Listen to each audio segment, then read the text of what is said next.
নিজের গাছে জবা ফুল দিয়েছে, চুলের যত্ন করে নিলাম। মাশাআল্লাহ চুলগুলো এত সুন্দর লাগছিল দেখতে। হ্যালো এভরিওয়ান, আসসালামু আলাইকুম।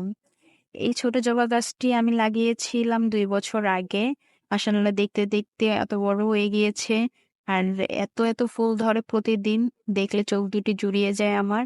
আর কেনই বা নয়, যদি নিজের হাতে কোনো কিছু লাগানো হয় আর সেটা যদি চোখের সামনে এত বড় হয়ে যায়, সেটা ফুল হোক বা ফল হোক, চোখ তো জুড়িয়ে যাবেই। খুবই ভালো লাগে আসলেও যদি নিজের মধ্যে অনেক একটা প্রশান্তি সৃষ্টি হয়।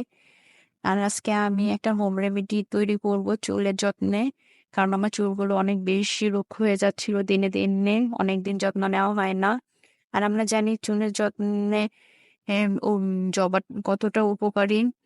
চুল যেমন পাকা রোধ করতে সাহায্য করে, তারপরে চুল গজাতে সাহায্য করে, তারপরে চুল এমনি কিন্তু চুল গজাতে কতটা সাহায্য করে সেটা তো আমরা সবাই জানি।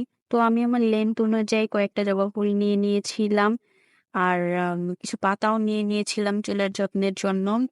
তারপরে এই তো আমি এই ফুলগুলো নিয়েছিলাম আমার চুলের ঘনত্ব অনুযায়ী। তো আপনারা যতটুকু নিবেন, আপনার চুলের ঘনত্ব অনুযায়ী ততটা নিবেন।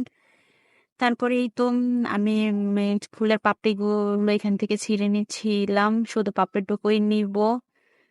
অনেক ভালো লাগছিল আমার নিজের কাছেও। তারপরেই তো আমি এতটুকু পাপড়ি হলেই হয়ে যাবে আমার চুলের জন্য। আমি এখন এগুলো ব্লেন্ড করে নিব সুন্দর করে। তার আগে আমি আরেকটা কিছু এড করব।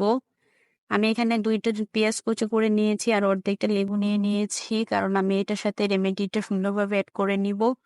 এই তো তারপর ব্লেন্ড করার শেষে আমি লেবুর রসটা এখানে দিয়ে দিলাম সুন্দর করে। আর আমার অনেক সুন্দর লাগছিল। কতটা স্মুথ হয়ে গিয়েছিল কেকটা। অনেক ভালো লাগছিল দেখতেও। তারপর আমার আম্মু চুলের গোড়ায় আমার এই প্যাকটা দিয়ে দিচ্ছিল। অনেক ভালো লাগছিল। অনেক ঠান্ডা লাগছিল মাথাটা আসলে এত গরমের মধ্যে। তারপরে আমি এটা রাখবো ৪০ মিনিট। ৪০ মিনিট পরে এই তো শুকিয়ে গিয়েছে আমার চুল। তারপরে আমি এখন শ্যাম্পু করে ধুয়ে নিব চুলটা। এই তো আমার ফাইনাল লুক। মাশাআল্লাহ অনেক সুন্দর লাগছিল আমার কাছে চুলটা। আর এতক্ষণ ভিডিওটা যে দেখেছেন তাদেরকে অনেক ধন্যবাদ। Thank you.